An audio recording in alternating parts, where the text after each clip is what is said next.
ilog ng Jordan, maligo ka. Sabi nung may keto, gosh, why do I have to go there? It's so layo. Lagi tayo may palusot no? Tapos sabi niya, we have rivers here naman, no? May dalawa pa tayo dito. Sabi niya, dito na lang, here na lang ni maligo. Sabi niya, gagawin ba siya doon? Hindi.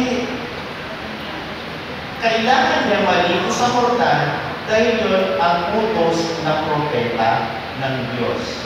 Mga kapatid, ganun din sa paglilinis ng kepong ng ating kaluluwa.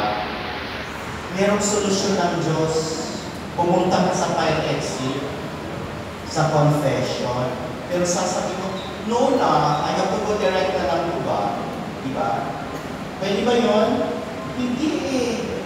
May pamamaraan ng Diyos. Kaibigan nyo? Kasi lalabas na yabang-yabang mo. Dahil number one, sino nagkasala dito? Ikaw. Tapos ikaw pa magdidikta kung paano ka patatawarin ng Diyos. My God, you're getting into my nerves. Diba? Kapal na mukha mo nun. Ikaw na gumawa ng kasalanan, tapos sasabihin mo pa sa Diyos, Panginoon, patawarin mo ako ng aking mga kasalanan. Pero hindi ayon sa gusto mo, kundi ayon sa gusto ko. Huyo ka. Diba? Ganun din po, kagaya ni Naaman.